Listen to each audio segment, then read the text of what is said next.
Boa noite a todos. Eu agradeço a presença do público, eu agradeço a presença daqueles que estão nos assistindo ao vivo, online. É um prazer sempre estar nesta casa, no Curso Êxito, uma casa já tão conhecida e renomada aqui em São José dos Campos, onde eu leciono há algum tempo. E agora temos o prazer, o privilégio de apresentar uma pós-graduação nova, uma pós-graduação em Direito das Famílias e das Sucessões, com o processo civil aplicado a estas áreas, mas uma pós que vem realmente para abordar assuntos que não estão previstos, expressos na nossa legislação. Uma pós que vem para tratar os assuntos considerados, ditos como polêmicos. Uma pós que vai considerar a jurisprudência do STF e do STJ, que está mudando consideravelmente o direito de família. O direito das famílias. A partir de agora, apresento a quem não conhece. Estou vendo alguns dos meus alunos aqui que já sabem que eu trato como das famílias, porque essa história de apenas a família formada pelo casamento é coisa do Código Civil de 16. E nós temos novos, outros, diversos modelos familiares que merecem a mesma consideração constitucional, o mesmo respeito e merecem também um tratamento jurídico adequado.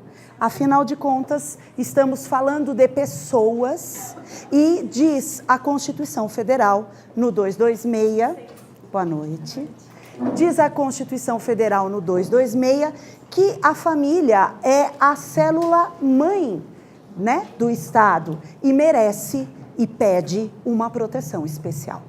Então, antes de começar, eu agradeço toda esta apresentação. Eu quero dizer aos senhores por que é direito das famílias. Em primeiro lugar, qualquer um dos senhores pode lembrar da sua família na década de 70? Pensa um pouquinho, puxa a memória. Como que era a família de cada um de nós na década de 70? Agora façam um paralelo, lembrando a sua família na década de 70 e a família hoje. Tem uma boa diferença, não tem? Diferença nos costumes, diferença na forma de agir, diferença na forma de se relacionar. Muitos dos conceitos foram revistos, não é mesmo? É exatamente assim que nós temos que pensar no que diz respeito ao Código Civil. O Código Civil de 2002, ele é um anteprojeto apresentado, aprovado pela equipe de Miguel Reale, ali, que foi apresentado no Congresso Nacional na década de 70, tá? 75 foi quando ele foi apresentado. Como tudo nesse país, nós somos rapidíssimos, no Congresso Nacional, ele foi aprovado em 2001 e entrou em vigor em 2002, ou seja, quando o Código Civil de 2002 efetivamente entrou em vigor, ele já entrou ultrapassado. Já entrou bastante ultrapassado. É só parar para analisar no direito de família, no sumário, para perceber quantos artigos o Código Civil dirigiu ao matrimônio e quantos artigos ele dirigiu à união estável. União estável, 4. Matrimônio, mais de 100. Existia em 2002 uma realidade onde o Código Civil reconhecia a união estável, um tratamento pelo menos equiparado ao matrimônio, como já dizia a Constituição Federal há alguns anos? Não. Algum outro modelo familiar, além do casamento e da união estável, estão previstos no Código Civil? Também não. E tanta coisa surgiu depois disso. Por essa razão eu digo aos senhores, o Código Civil hoje, em sua leitura, e mesmo considerando todas as alterações legislativas, ele está tímido no que diz respeito ao direito das famílias. Por essa razão, a doutrina de vanguarda, especialmente a doutrina encabeçada pelo IBDFAM, professora Maria Berenice Dias, professor Rodrigo da Cunha Pereira e tantos outros doutrinadores, Paulo Lobo e outros que merecem todo o nosso respeito e consideração, Assim como a jurisprudência que tem sido proferida, com status de repercussão geral, com efeito erga omnes, tanto pelo STJ como pelo STF, vieram a construir um direito das famílias novo. E é por isso que agora eu convido os senhores a conhecer esse direito das famílias, que eu vou apenas dar uma breve apresentação, uma pincelada, para que possam compreender, despidos dos olhos do preconceito, despidos de conceitos anteriores, para compreender que todos nós temos direito à família. A família é um direito fundamental humano, assim reconhecido em tratados internacionais. Todo ser humano precisa do seu núcleo familiar. Todo ser humano tem direito de constituir a sua relação afetiva com o parceiro de sua escolha. Todo ser humano tem direito à filiação ou não, se for o seu desejo, pelas formas mais diversas que podem ser constituídas. E é por essa razão que vem o STF em 2011, no dia 5 de maio de 2011, e ele impacta e modifica o conceito de família. O Código Civil já não tratava, já não dizia o que era família, apesar de que se perguntar para uma criança, qualquer um arrisca o que é família. Família é pai, é mãe, é irmão, é avó, é tudo aquilo que eu tenho dentro de casa.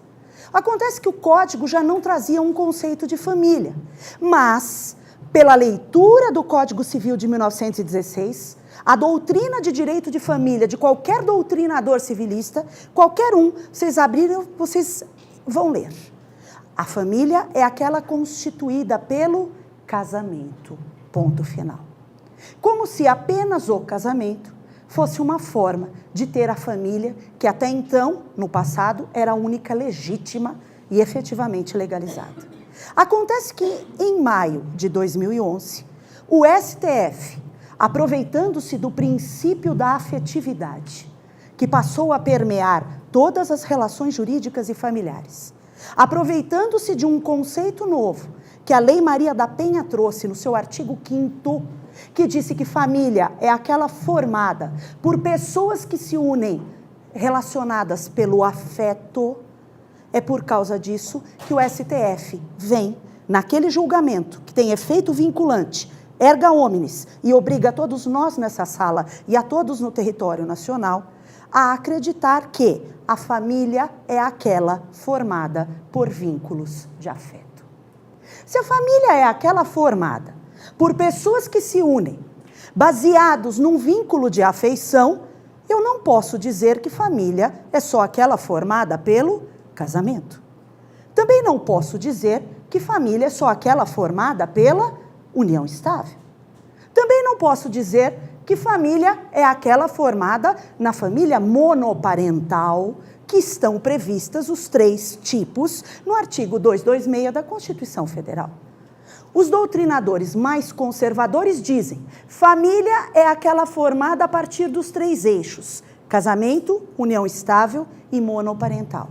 Aí vem o STF e falou: o eixo constitucional não cria todos os modelos de família. Ele traz alguns modelos de família, mas ele admite a criação constitucional de novos modelos de famílias. E ali ele diz: a família é aquela formada por pessoas ligadas pelo afeto. Nesse mesmo julgamento, ele usou algumas palavras bastante perturbadoras para a doutrina conservadora. Ele disse assim: a família é multifacetada, a família é pluriforme. Meu Deus do céu, o que o STF diz com isso? Ele acabou dizendo, gente, em outras palavras, que a família tem muitas caras.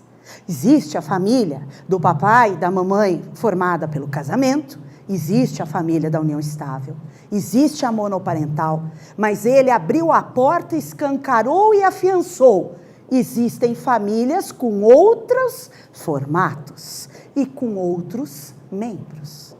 E foi neste mesmo julgamento que ele reconheceu a união estável homoafetiva que é celebrada entre pessoas de mesmo sexo. 2 homens, 2 mulheres, e vamos enquadrar também os transgêneros ou transexuais, que também podem compor esta família. Nesse dia, nasceu no seio constitucional, nasceu para efeito de jurisprudência vinculante, a família homoafetiva. Sabe o que disse o STF em relação aos vocábulos homem e mulher, que tanto o Código Civil como a Constituição Federal utilizavam para dizer que o casamento e a união estável são formados entre homem e mulher? Disse o STF que essa interpretação é reducionista, que ela não está afinada à dignidade da pessoa humana, porque dignidade não tem sexo. E que as pessoas, com a sua orientação sexual livre, com a sua identidade de gênero livre, têm direito a formar o seu núcleo familiar. Foi um julgamento e tanto. Causou uma certa comoção social e muitos não aceitaram. Como nós vamos admitir que 2 pares de mesmo sexo, 2 gays ou 2 mulheres, 2 lésbicas, podem ter uma união considerada união estável para efeito de lei? Os senhores sabem como os gays eram tratados antes deste julgamento? Por que a família é considerada uma base da sociedade e tem proteção especial do Estado? Porque todas as suas relações pessoais e patrimoniais são reguladas e julgadas pelo livro do direito das famílias. Ali as pessoas têm direito a alimentos, ali as pessoas têm direito a regime de bens, divisão em caso de divórcio ou de extinção de suas uniões. Ali as pessoas se tornam herdeiros umas das outras em caso de falecimento. Então nós temos proteções que são destinadas apenas aos familiares. Por exemplo, guarda, direito de visitação dos menores, poder familiar e outras relações. Quando um núcleo é colocado à revelia do direito de família, ele é tratado com a frieza do direito obrigacional. E ali ele é tratado como uma empresa que quebrou. E vamos fazer a apuração dos haveres. Pouco importava se um dos pares não tinha renda, ficava em casa, exercia as funções do lar. Pouco importava se quando ele ficou viúvo ou viúva, ele não tinha do que viver. Também pouco importava se aquela criança ficou naquele lastro de amor e de afeto por tantos anos, porque na hora que acabava aquela relação, nenhum direito jurídico de âmbito familiar e sucessório socorria as pessoas que não eram reconhecidas como uma entidade familiar formal. Daí a importância, senhores, daí a importância de humanizar o direito das famílias e trazer os novos núcleos familiar a esta realidade. Não se trata de uma opinião pessoal de quem quer que seja, religiosa, já que o Estado é laico e a religiosidade é um direito fundamental que guarnece a cada um de nós. Não se trata daquilo que é bom para cada um de nós ou padrões morais específicos. Se trata que todo ser humano tem direito a ter direitos, todo ser humano merece ser tratado com dignidade e eles merecem também a regulamentação de todas as suas questões dentro do seu núcleo como outro qualquer. Isto foi o que o STF fez. O STF, reconhecendo a união estável, ele disse: a união estável, homoafetiva, serão aplicados os mesmos direitos e as mesmas obrigações que a união estável entre pessoas heterossexuais. Muito se discutiu se o casamento também seria permitido. Algumas ações judiciais começaram a aparecer, a surgir no judiciário, pleiteando o direito ao casamento entre pessoas do mesmo sexo, já que se eles poderiam fazer a união informal, que é a união estável, também teriam direito ao casamento, porque a própria Constituição Federal diz que a união estável será facilitado a conversão em casamento. E aí, antes de que demorássemos mais alguns anos para julgar outra ADI, porque esse foi objeto da ADI 4277, antecipou-se o CNJ. Todos sabem que o CNJ, ele não tem o condão de editar legislação, ele não é Congresso Nacional, ele não tem essa competência. Mas ele pode, sim, ele trabalha diretamente junto aos cartórios extrajudiciais, os cartórios que celebram matrimônios. Então, o CNJ fez a seguinte recomendação, recomendação número 175 de 2013. Ele deu a seguinte recomendação: senhor oficial do cartório que celebra os matrimônios civis no Brasil, a partir de agora, e considerando o julgamento da ADI 4277, que tem efeito obrigatório, vinculante para todos nós, os senhores não podem mais recusar os pedidos de proclamas. Que são os proclamas? Os proclamas, aquele procedimento administrativo prévio que os nubentes, os noivos, pedem ao cartório para que realize o seu matrimônio civil. E ele disse, não poderão recusar os proclamas de pessoas de mesmo sexo. Ali eu escutei um zum, zum, zum, principalmente aqui em São Paulo, e vi pessoas de cartório dizendo, não vou celebrar casamento entre dois homens, nem entre duas mulheres, porque vai contra a minha convicção. Por um acaso, o servidor público age como a sua própria convicção ou como longa-manos estatal? Como deve agir aquele que tem um munus público? Ele deve agir como o Estado. O Estado é laico. O Estado não tem opiniões. O Estado regula situações para pessoas. E assim, a resolução disse o seguinte: o oficial que recusar o pedido de celebração de matrimônio entre pessoas de mesmo sexo sofrerá processo administrativo por preconceito e discriminação. Senhores, em um mês, tudo ficou resolvido. O zum, zum, zum caiu, sabe? Sempre tem alguém, né, que quer discordar, mas aquele clamor, ele abaixou. Por que será? Porque no artigo 3º, inciso 4º da Constituição Federal, diz que é objetivo, finalidade precípua da República Federativa do Brasil, coibir todo preconceito e toda discriminação, em razão de sexo. Quando o artigo 3º, inciso 4º, usou a palavra sexo, ele foi longe. Ele fala sexo, ele utiliza sexo na acepção de gênero, porque nós temos o sexo feminino e masculino, e isto é o gênero feminino ou masculino. Então, homens e mulheres são iguais perante a lei. Mas quando ele tratou o sexo, ele também tratou dois direitos fundamentais esculpidos no artigo 5º, que são o direito à intimidade e à privacidade, onde se encontra a liberdade sexual de todas as pessoas. Nós, seres humanos, temos condições, necessidades, desejos íntimos e sexuais. E muitos dos seres humanos, eles têm desejos sexuais que são héteros afetivos, quando eles são destinados a pessoas de sexo diferente. Então, essas pessoas são hétero. Só que outros seres humanos nascem, e isto é uma condição, prestem bem atenção, é errado falar opção sexual, não é opção, a pessoa nasce orientando-se de forma hétero ou orientando-se de forma homo.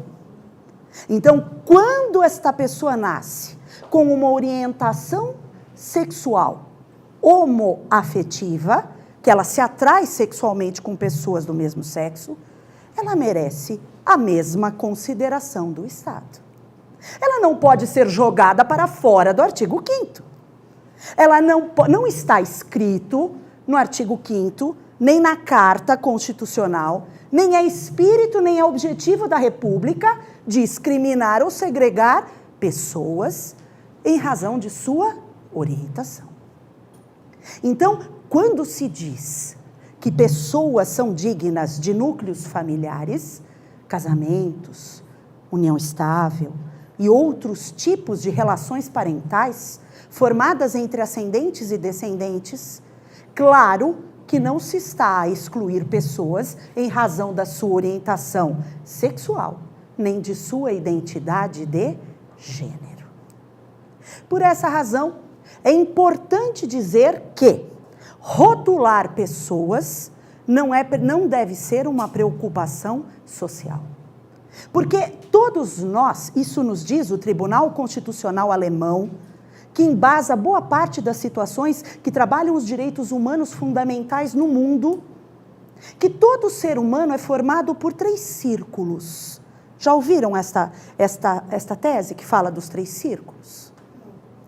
Todos nós temos uma esfera pública.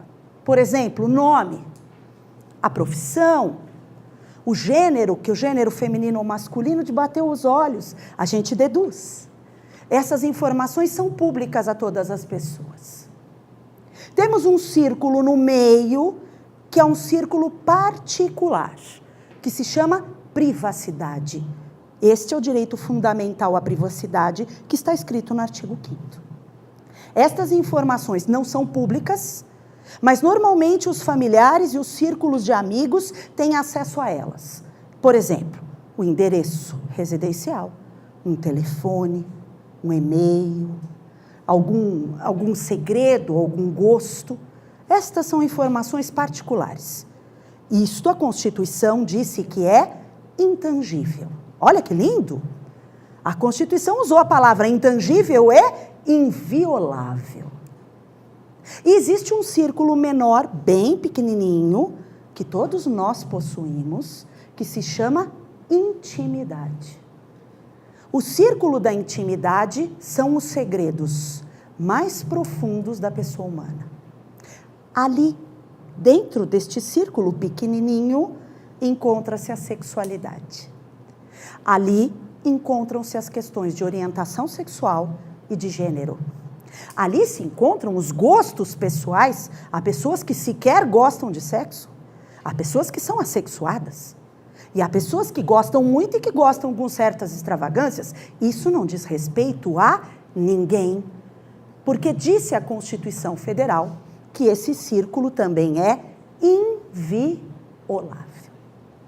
É por essa razão, senhores, por essa interpretação constitucional, desprovida de preceitos religiosos, pessoais, educacionais, pelo costume das pessoas, por uma pretensa moralidade, porque moralidade tem que ser discutida, moral para quem? É por causa disso que eu garanto aos senhores que a família homoafetiva foi colocada com status constitucional pelo STF para ser formada na modalidade de união estável ou de casamento, ou até mesmo monoparental, porque todas as pessoas são iguais perante a lei. Simplesmente por essa razão constitucional. Nenhum outro tipo de análise para nós, juristas, advogados, estudantes de direito, juízes, promotores, deve ser feita. Não cabe ao tabelião avaliar se ele quer ou não casar aquelas pessoas, como não cabe ao juiz de direito dizer se ele quer ou não divorciar ou reconhecer o direito de guarda, de regime de bens e outros que asseguram o núcleo familiar, porque não é uma questão de gosto pessoal, percebe? Quando o STF traz essa possibilidade de constituição de família pelos novos núcleos familiares, ele amplia essas possibilidades e alcança simplesmente todas as pessoas. Então, hoje, o que nós temos? Temos previstos expressamente na Constituição Federal a família formada pelo casamento, e daqui a pouco eu vou fazer uma leitura constitucional dele. Temos a família formada pela união estável, que tem um tratamento tímido pelo Código Civil. Temos a família monoparental, que a Constituição Federal prevê, mas o Código Civil sequer abriu um capítulo regulamentando. Nós retiramos os preceitos daqui e lá para poder compreender. Temos a família homoafetiva, que veio pela ADI 4277, que se constitui pela união estável, pelo casamento ou monoparental. Temos agora novo núcleo formado pela multiparentalidade. O que é multiparentalidade, professora? É um novo modelo familiar, onde consta sobreposição de vínculos. Como assim? É a família formada entre ascendentes e descendentes. Estou falando de relação de parentesco. Só que, até hoje, conhece apenas as relações de parentesco a partir da consanguinidade, né? Parentesco biológico. Conhecido também o parentesco por adoção, aquele que se faz por sentença judicial. É conhecido também o parentesco por reprodução assistida humana, com aqueles embriões feitos em laboratório. Alguns inseridos in natura na mulher, outros congelados como embriões excedentários. Mas eu estou falando de um parentesco novo que se chama parentesco por outra origem, previsto no 1593 do Código Civil. Só vem essa palavra, parentesco por outra origem. Só que se o afeto criou a família homoafetiva, o afeto vai criar outras famílias. Então ele criou a paternidade socioafetiva e a maternidade socioafetiva. Então hoje é possível o reconhecimento jurídico dos filhos do afeto. Esse reconhecimento, ele deve ser pleiteado em ações judiciais, para que tenha os mesmos efeitos jurídicos do parentesco consanguíneo e do parentesco por adoção. Como a jurisprudência já evoluiu, mesmo que a gente não tenha uma nota expressa dentro do Código Civil, o que eu vou dizer aos senhores é que, no ano passado, 2017, o STF reconheceu, com matéria de repercussão geral, a multiparentalidade. O que é isso? Ele reconheceu o parentesco afetivo em sobreposição ao parentesco biológico. Eu não preciso retirar o pai ou a mãe do assento registral da criança ou do adolescente. Eu não preciso desconstituir a paternidade ou a maternidade. Para que tirar se eu posso somar? Esse foi o entendimento do STF. Muitas vezes, desconstituir e retirar de uma criança ou de um adolescente, esse pai ou essa mãe biológico de nascença, é um trauma. Muitas vezes, eles não têm condições materiais de criar aquela criança e aquele adolescente, mas a falta de recursos financeiros não é suficiente para a extinção do poder familiar. Isto é cadiz. Então, nestas hipóteses, quando é traumático e quando não há justificativa para a redesconstituição de um parentesco biológico, é que vem a multiparentalidade. E como vem a multiparentalidade? Sobrepondo os vínculos. E a criança pode passar a ter 2 pais e 2 mães. E hoje nós temos, em vários estados do Brasil, certidões de nascimento onde constam pai biológico, pai afetivo, mãe biológica, mãe afetiva e 8 avós. Isso é recente? Isto é recente, 2017. Pois não? Eu trabalho no cartório aqui em São José dos Campos e nós fizemos o primeiro reconhecimento socioafetivo há 2 semanas. Há 2 semanas, o primeiro. Eu digo a vocês que em 1º de janeiro de 2018, passou a vigorar o novo formulário para as certidões de nascimento e de óbito, onde já consta a facilitação para a inclusão da multiparentalidade. Alguém já ouviu falar destes assuntos dentro do Código Civil? Deu para perceber, porque ele ainda está lá na década de 70? Para isso que a gente criou uma pós-graduação nova. Tem tanta coisa para tratar, senhores.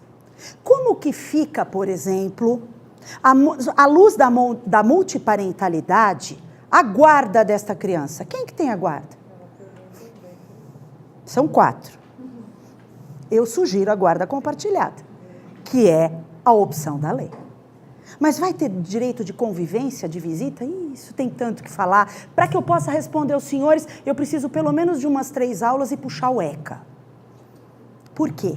Porque o direito de família moderno, ele precisa de uma atualização constitucional, ele precisa da jurisprudência, ele precisa dos princípios fundamentais e ele precisa de todos os diplomas e leis especiais que venham socorrer todos os membros da família. Família não é formada por criança e adolescente? Como é que eu posso falar em alimentos, guarda, poder familiar se eu não falar em ECA? Aliás, o conceito de família natural e de família ampliada estão no 25 do ECA. Como é que eu posso falar de adoção se a adoção foi revogada dentro do Código Civil e ela foi recebida pelo ECA e é ali que eu tenho que trabalhar? Os senhores sabiam? Foi revogada. Como eu posso falar de guarda se em dezembro de 2014, eu tive a última alteração dentro do Código Civil? A guarda mudou 3 vezes depois de 2002. E até hoje os juízes de primeira instância estão relutando a conceder a guarda compartilhada. Como é difícil, não é, colegas? Como eu brigo nos tribunais. E eles estão recusando a guarda compartilhada, mesmo que o advogado comprove que a 3ª turma do STJ, onde está a ministra Nancy Andrighi, já pacificou o entendimento e editou uma orientação jurisprudencial no sentido de que a guarda deve ser compartilhada. Difícil. Pode fazer pergunta durante ou eu prefiro que vocês anotem e no final eu abro para as perguntas, ok? Então percebam que esse mundo do direito das famílias, ele é completamente novo, senhores. Como que nós temos que trabalhar? Nós vamos partir de um código que está ali ultrapassado, se é que eu posso dizer, ele está raso, e nós vamos partir iluminando com os preceitos e direitos fundamentais constitucionais, trazendo os diplomas específicos como ECA, trazendo o Estatuto do Idoso. Quem não tem idoso na família? Questões envolvendo o idoso, alimentos do idoso. O senhor sabia que existe a relação avoenga? A relação avoenga é aquela que se estabelece entre os avós e os netos e cria obrigação alimentar? Os senhores sabiam que os avós podem ser condenados de forma complementar e subsidiária a pagar parte da verba alimentar dos filhos? E eu já escrevi sobre isso, eu tenho um artigo publicado, e o STJ tem se pronunciado nesse exato sentido, de que, mesmo o pagador de pensão alimentícia, o avô, à luz do Estatuto do Idoso, não merece ser preso. Por quê? Porque ele é vulnerável, à luz do Estatuto do Idoso.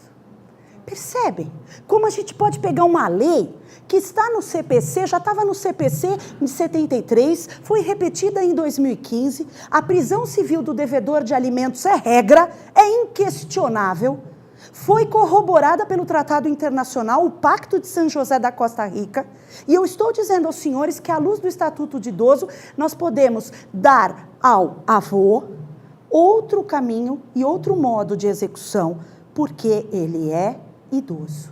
E se eu tenho uma criança a ser alimentada numa extremidade da relação jurídica e ele é vulnerável, porque criança e adolescente é vulnerável, como diz o ECA, pessoa em desenvolvimento, na outra extremidade eu tenho outro vulnerável, como prevê o Estatuto do Idoso. com recursos financeiros limitados, porque ele é pensionista, com uma saúde física e emocional já diferenciadas.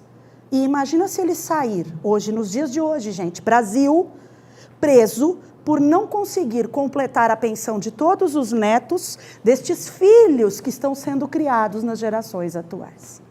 Justo não me parece ser. Percebe? Como que eu posso, hoje, modernamente, falar em família, e o Código não traz notícia disso, sem pensar na Lei Maria da Penha? A Lei Maria da Penha, ela surgiu por determinação constitucional. O parágrafo 8º do 226, ele traz a proibição de violência doméstica e familiar. Quando ele traz essa proibição, ele fala: Estado, apresente uma lei que venha coibir a violência doméstica e familiar. E ali veio a Lei Maria da Penha, e tem toda uma história que eu vou abordar com os senhores ao curso durante a pós-graduação. E essa lei, ela não foi destinada exclusivamente para mulheres. Isto é uma briga nos tribunais. Como se é para proteger as pessoas que estão no âmbito doméstico, não existe só mulher no âmbito doméstico.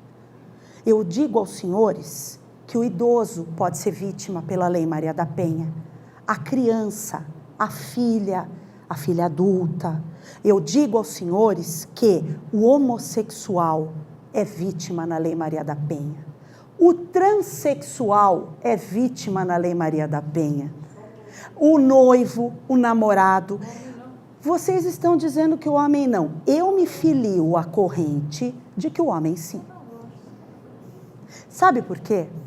Porque se entendermos a razão de ser, a Lei Maria da Penha é um instrumento de direitos humanos. Ela serve para proteger a família. E o homem também é parte da família. E quando ele está numa situação onde outra pessoa se sobrepõe a ele, forçando a violência, ele merece a proteção da Lei Maria da Penha também. Existe doutrina e posição sobre todos os aspectos. E jurisprudência também. Então imagine aplicar um direito que está vivo, espalhado pelos diplomas jurídicos novos, que a maioria de nós nem se debruçou para estudar na faculdade. Quem é que teve esses diplomas na faculdade com minúcias? Quando teve en passant, não é mesmo? Agora imagine fazer uma leitura constitucional e correta de famílias que não estão no Código, que não estão na Constituição, que não estão em lugar nenhum. Vão se constituindo das formas mais diferentes possíveis, vão somando vínculos, somando daqui, somando afetividade. Aqui tem adoção, aqui tem doador anônimo de esperma, aqui tem doadora anônima de óvulo, aqui tem barriga de aluguel. Alguém já ouviu falar de barriga de aluguel? Só na novela. Só na novela mesmo, porque o nome está errado. Não existe barriga de aluguel. O nome é cessão gratuita de útero ou barriga de substituição. Sabe onde está previsto isso? Resolução do Conselho Federal de Medicina. Gente, resolução nem lei é, mas é a única normativa nacional sobre o tema. E ali, eles até prestam um serviço para todos nós. Porque os senhores acham que com as bancadas religiosas no Congresso Nacional, eles vão votar esse tipo de projeto? Eles ainda estão discutindo se eles devem desconstituir a família homoafetiva pelo STF. O novo projeto do Estatuto das Famílias diz de novo as palavras homem e mulher. Continuam querendo andar para trás. Continuam querendo acabar com a família ligada pelo afeto também. Esquecendo, muitas vezes, que se entrarmos na história do cristianismo, eu adoro dizer isso, José não é pai biológico de Jesus. Isso é o que diz a Bíblia. Só que José recebeu Jesus como filho do afeto. E foi tão pai como qualquer pai biológico. Isto é mais cristão e está acima de qualquer religião do que o moralismo nos púlpitos das igrejas que eu tenho escutado a respeito sobre as famílias. O que o direito constitucional se preocupa, e é um direito civil constitucional, é um direito humanizado, acolhedor. É um direito que vem a garantir dignidade às crianças, aos adolescentes, aos idosos, à mulher, ao homem, aos parceiros, independentemente de qualquer orientação pessoal, sexual, religiosa, qualquer crença que aquele núcleo familiar possa ter. Percebam? Quando se fala modernamente em barriga de substituição ou cessão gratuita de útero, esta é uma solução perfeita, não somente para casais inférteis, que hoje estão aumentando o número, os casais estão demorando a ter filhos, as mulheres se tornam inférteis ou os homens por várias razões. Então, chegando uma pessoa para auxiliar a concepção natural em laboratório, isso é muito desejável. Isso é muito bonito, não é mesmo? Mas ela chega também para atender o desejo de casais gays e de lésbicas ou transgêneros, em todas as suas múltiplas e possíveis constituições, a ter o desejo da paternidade e da maternidade biológica.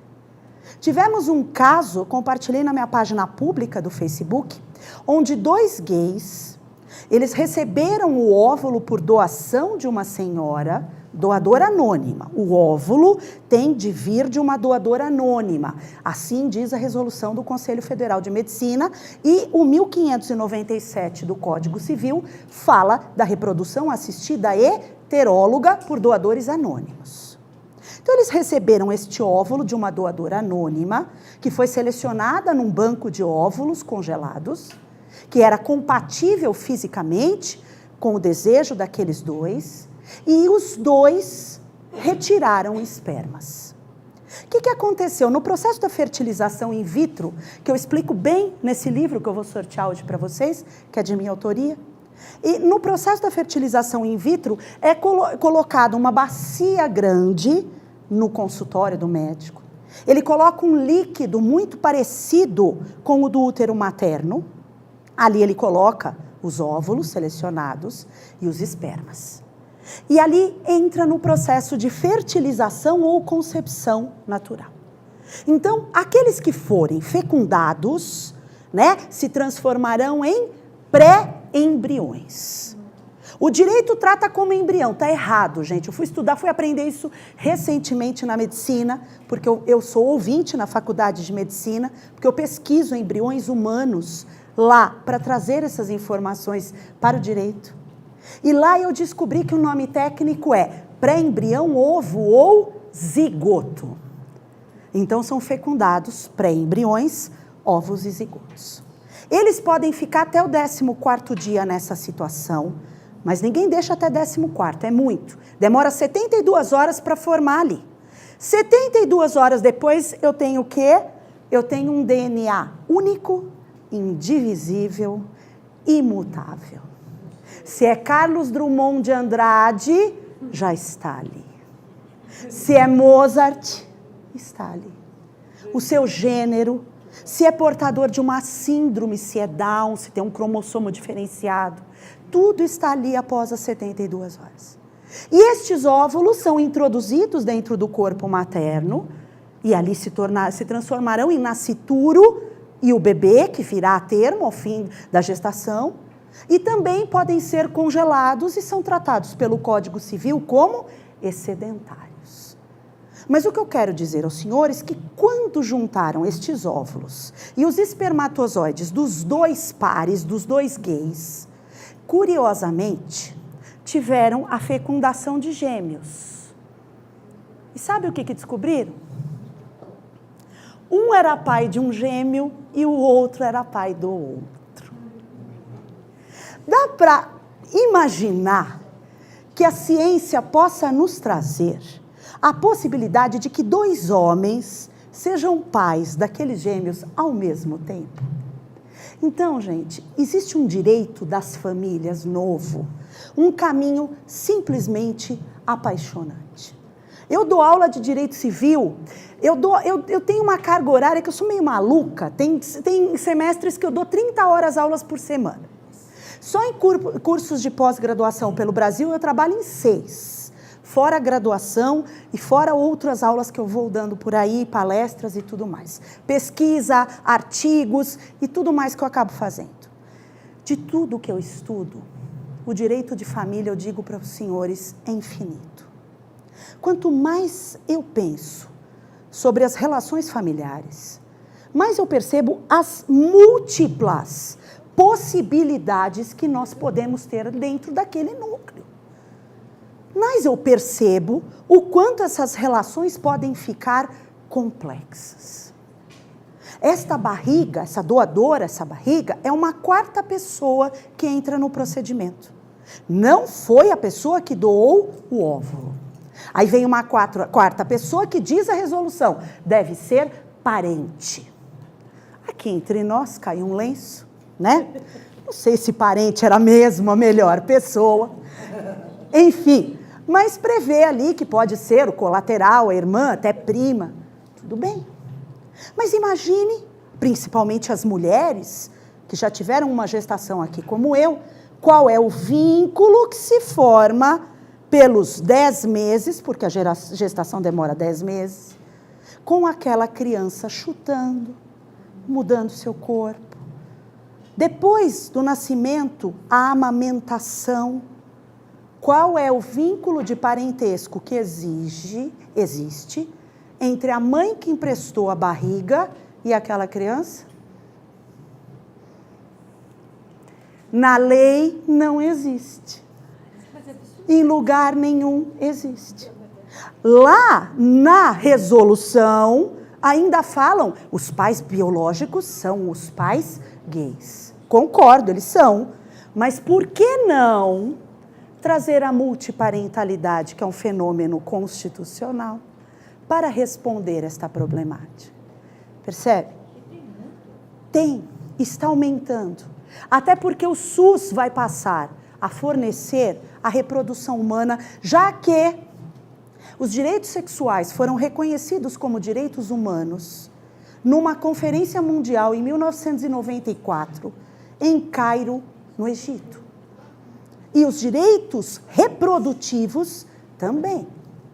De modo que exercer o planejamento familiar livre e a paternidade e a maternidade responsável também são um direito humano. Estão vendo a importância de tudo isso? Eu queria trazer essas noções básicas, porque é difícil falar de famílias e não ficar empolgado com as inúmeras possibilidades que isso pode trazer.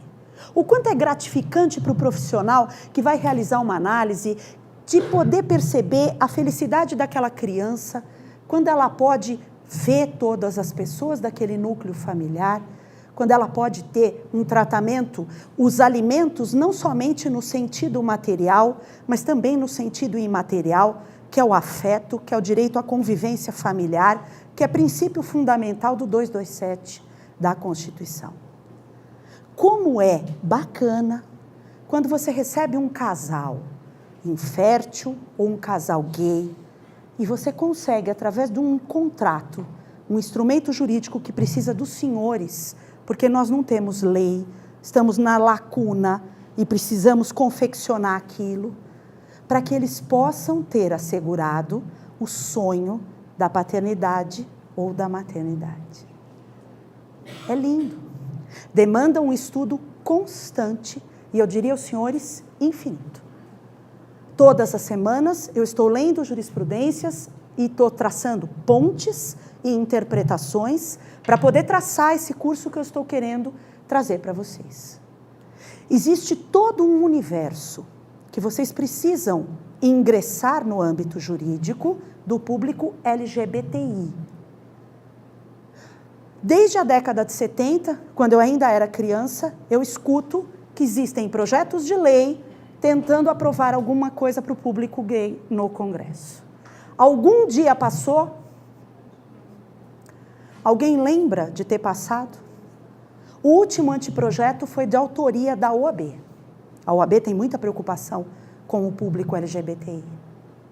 E o último anteprojeto também não passou. Agora, no mês passado, em dezembro, o IBDFAM, com a autoria da desembargadora aposentada Maria Berenice Dias, que é uma das maiores autoridades no tema, fez um novo anteprojeto da diversidade sexual. Uma das leis mais modernas que eu já vi na vida, porque é a única lei que fala no direito à felicidade. Não é bonito? O STJ já reconheceu num dos seus julgados o direito à felicidade como um direito fundamental. Mas nenhuma lei no Brasil fala no direito à felicidade. Mas o Estatuto da Diversidade fala. E está ali. Será que os nossos congressistas vão aprovar? Muito difícil. Então, agora, para caminhar para a última parte dessa palestra, que eu não quero tomar demais o tempo dos senhores, eu vou dar uma pincelada. Qual é o olhar constitucional de cada um desses modelos familiares? Primeiro, o casamento. O casamento, desprovido de toda a ótica religiosa, ele hoje é dissolúvel. Ele é dissolúvel porque a emenda constitucional 66 de 2010 alterou o parágrafo 6º do 226 da Constituição Federal e disse que a partir de agora só ficará casado quem está em comunhão plena de vida com os vínculos de afetividade. Por que a lei disse isso no 1511? Porque ela tornou o divórcio fácil, rápido e sem motivo. A partir de agora, o divórcio é imotivado, não há análise da culpa e não há necessidade de procedimento prévio de separação judicial. Aliás, a separação judicial como procedimento prévio foi revogada de forma tácita. Nós temos o quê? Manutenção dos deveres matrimoniais, eles continuam como injúria grave ao cônjuge ofendido, e o cônjuge que se estiver ofendido, ele pode discutir isso, não no divórcio, mas numa ação à parte. Ali ele vai discutir a sua honra ou a desonra, mas o divórcio vai tratar exatamente o quê? O desfazimento do vínculo matrimonial. Não importa se teve culpa, se não teve, se houve desonra ou não, o casamento será dissolvido e outras questões como regime de bens, guarda, alimentos, poder familiar e outras questões relativas ao nome, apenas essas serão tratadas. O divórcio será feito em tabelionato de notas, pela lei de 2007, desde que não se tenha filhos menores ou incapazes, e também os dois estejam de acordo em todas as cláusulas. Será amigável ou litigioso e será deferido da forma mais rápida possível. Então, acabou aquela questão de trazer intimidade para o tanque e ficar lavando roupa suja e imputando ao outro cônjuge a culpa pelo descumprimento dos deveres matrimoniais. Tem muito colega fazendo isso em contestação, e o que é que os senhores vão fazer? Isto não deve ser discutido no divórcio. Segundo ponto, preciso casar para ter todos os direitos constituídos? Não.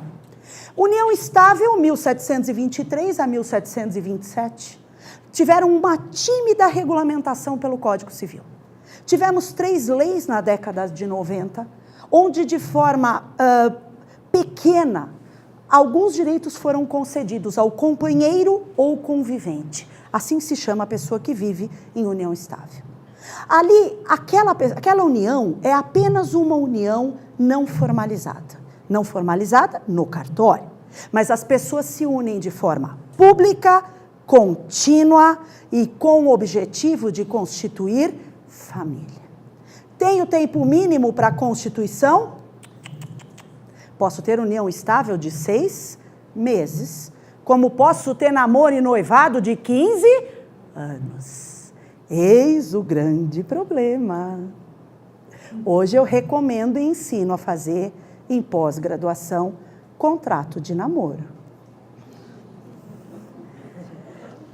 Porque sabe como é o namoro atual, né? Namoro atual deixa escova de dente, calcinha, cueca, camisola, não é? Um na casa do outro. O porteiro conhece todo mundo, que já sobe direto. Ah, ele mora aqui, ele tem a chave. Não é assim? Libera no prédio, tem vaga. Viaja junto. E é público, não é? Notório, contínuo. Olha, estão namorando lá 4, 5, 6 anos. Não é? Mas, gente, presta atenção. Namoro não dá regime de bens. Namoro não dá pensão alimentícia. Né? Namoro não gera todos esses deveres. Então, a gente tem que tomar cuidado, porque nós estamos numa linha tênue. E o STJ já se debruçou sobre isso. E eu tenho um acórdão fantástico que nós trabalhamos em sala de aula.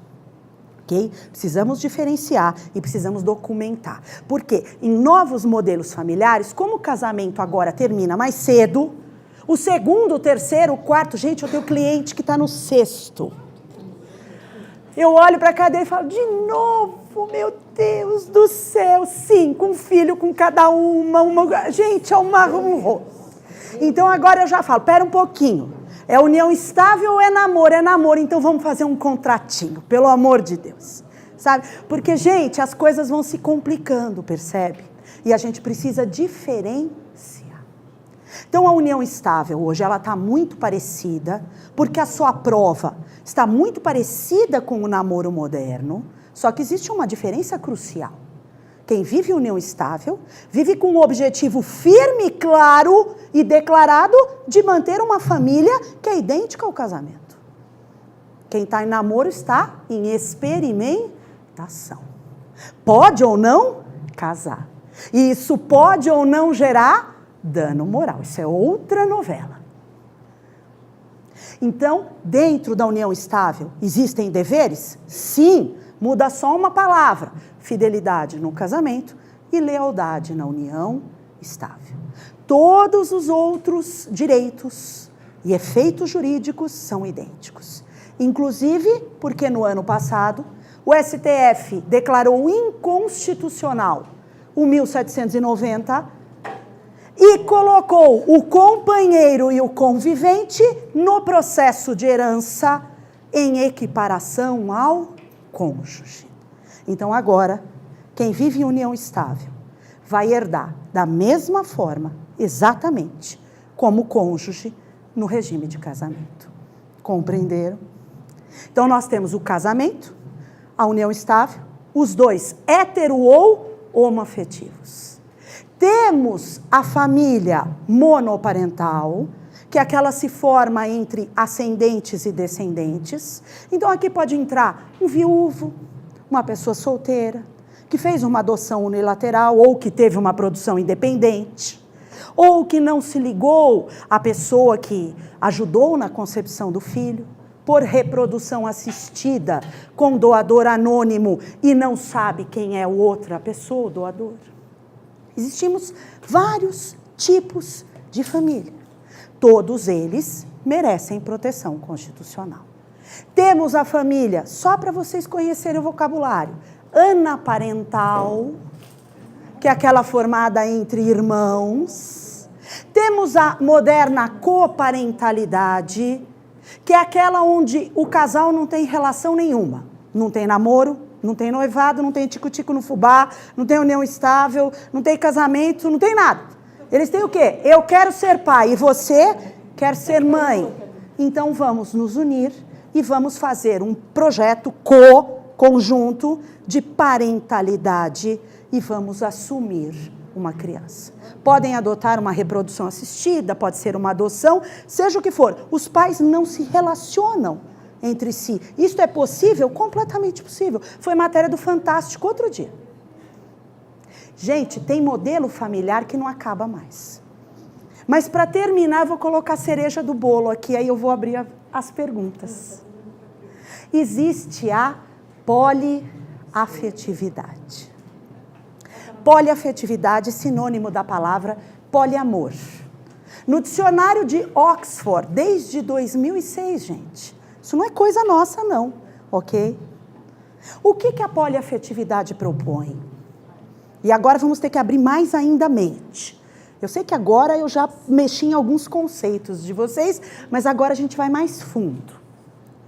Poliafetividade propõe uma relação múltipla. 3 ou 4 pessoas. De mesma orientação sexual e gênero ou não. Então, existe a poliafetividade, a lá, Dona Flor e seus 2 maridos. Gente, isso é velho, percebe? Acabei de citar um romance, que não é de hoje, né? Existem 2 homens, uma mulher, 2 mulheres, um homem, 3 mulheres, 3 homens, e por aí afora. A diferença é a seguinte: todos estão cientes, todos são maiores, todos são capazes, e todos querem viver daquela forma. Eles assumem um pacto entre eles.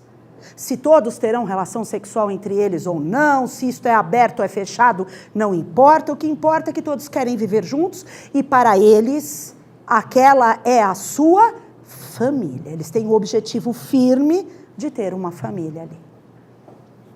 Já tentaram dar a este núcleo o status de união estável. A primeira escritura pública foi lavrada na comarca de Tupã e foi declarada nula pelo Tribunal de Justiça. Temos outra escritura pública no Rio de Janeiro e eu não tenho notícia de declaração de nulidade. 3 mulheres firmaram uma escritura pública de reconhecimento de união estável.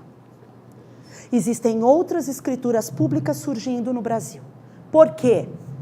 Porque são pessoas que querem dar aso à sua intimidade, às suas questões sexuais particulares, entre 4 paredes, com garantia de patrimônio, garantia de educação e visitação de filhos, garantia de direitos sucessórios e de alimentos. Será que isto vai ferir tanto assim a nossa sociedade? Mas, professora, nós temos o pilar da monogamia. Temos mesmo, no casamento. Mas será que no STF, no dia 5/5/2011, quando o STF declarou que existem novos modelos familiares e famílias multifacetadas e com várias formas, ligadas por vínculos de afeto, será que nesse momento o STF não deixou a porta aberta para a poliafetividade? Ou será que é melhor viver a moda do brasileiro? E eu posso dizer isso, porque nos meus 20 e tantos anos de advocacia, eu estou quase careca de ver aquela pessoa que é casada há 40 anos, mas tem a matriz e a filial. O que eu mais vejo na área de família são pessoas casadas há 40 anos com os seus filhos, mas que têm uma família paralela há 30, 35 com outros filhos não reconhecidos. Sabem, muitas vezes, e fazem de conta que não sabem, porque é conveniente. Pergunto aos senhores, não seria esta mais uma hipocrisia brasileira? Será que quando 3 pessoas maiores e capazes e de forma livre querem se constituir, será que realmente o Estado deve intervir nessas relações íntimas e pessoais? E negar a eles o direito de partilha de bens e outras situações? Porque hoje, tudo bem, eles estão se constituindo e as escrituras públicas estão ali. Mas eu vou só dar uma notícia. Venham fazer o curso de pós-graduação aqui comigo, porque daqui a pouco eles vão bater no escritório de vocês e eles vão pedir a extinção dessa união estável. E vocês vão ter que levar a poliafetividade ao judiciário. E eu não sei como que nós vamos regulamentar uma situação assim, se nós vamos pedir meação, triação, como que nós vamos calcular pensão alimentícia e outros direitos. Essas são questões, assim, eu diria que não são nem novas, são questões do futuro, mas precisa de um grupo coeso, estudando, refletindo, para que a gente possa chegar a novas situações. Ano passado, o STF veio com um julgado que eu quase caí para trás. Sabe o que ele disse? Que o concubinato não foi admitido e recepcionado no seio constitucional. digo aos senhores que está aberta a porta para as famílias paralelas. Agora, durmam com todo esse barulho. Eu agradeço muito a atenção dos senhores. Abro para perguntas e muito obrigada. Tá bem?